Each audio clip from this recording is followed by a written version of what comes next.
So, members of the press, I'll be ready when you are ready.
Okay,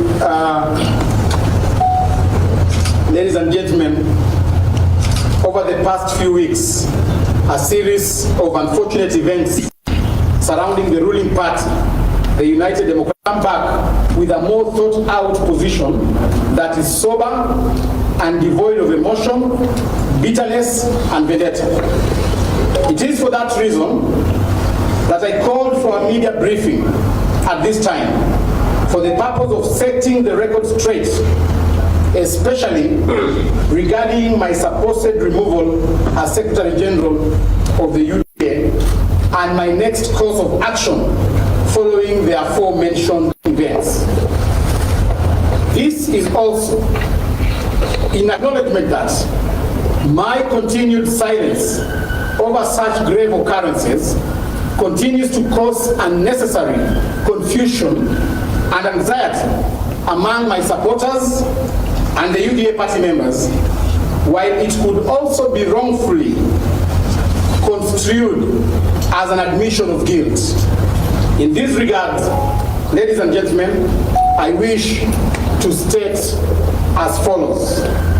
One, that as I highlighted above, my alleged removal as UDA Secretary General was outright unlawful, unfair, and a sheer blatant contravention of the party constitution and laid down processes.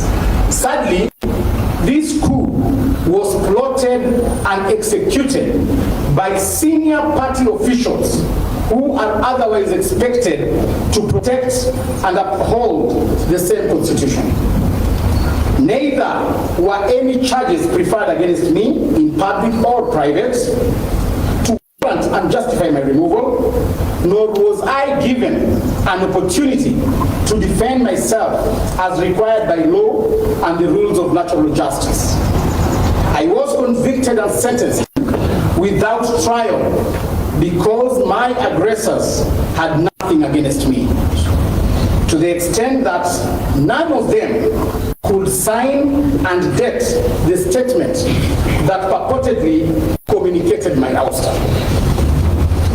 That this coup was plotted and orchestrated by two senior party officials alongside others within the party secretariat. These senior officials are Mrs. Cecil Barire and Mr. Kimani Ichungwa, MP for Kikuyu constituency. That my ouster by the above officials had nothing to do with incompetence or my my inability to run the UDA party, but was a well-choreographed script intended to climax with the impeachment of the Deputy President regarding Gachagua. My close and inevitable working relationship with the Deputy President, who is also the UDA Deputy Party Leader, act them. And when their concerted efforts, lobbying and coercion to set me against my Deputy Party Leader failed, I was effectively profiled and labeled as an obstacle toward their evil plots and conspiracy to have His Excellency regarding Gachagua impeached. It is not a coincidence, therefore, that one of the coup plotters' accomplices, Mr. Hassan Omar, was unlawfully proposed as my immediate replacement. Let it be known that the planned impeachment of the Deputy President had nothing to do with President William Ruto, the broad-based government, or any other narrative the coup plotters have advanced.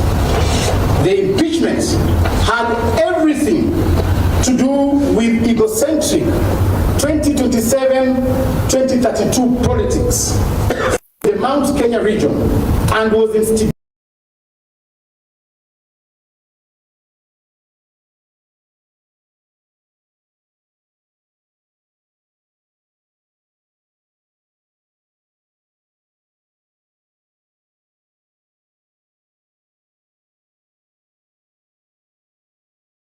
but I will not hesitate to take the next move if I don't get justice from the party's internal dispute and resolution committee.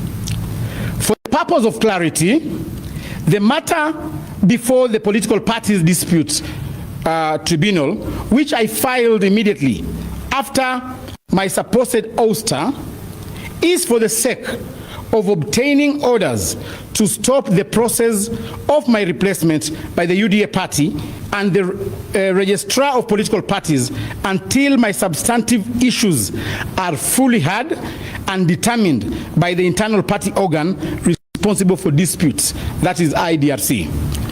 While I am pursuing this process and to ensure non-interference with the proceedings, I am demanding, therefore, that Mrs. Cecil Mbarire and Mr. Kimani Ichung'wah step aside as UDA party officials because their actions and intentions clearly portray them as having ill motive against the UDA party they purportedly serve and might interfere with this matter.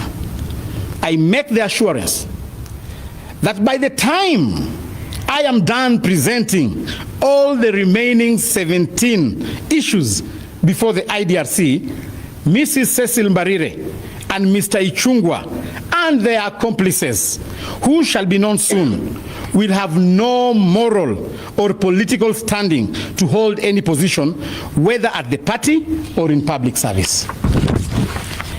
I have also written to the registrar of political parties, who already instigated the process, and asked her to hold the replacement process pending the hearing and determination of my petition.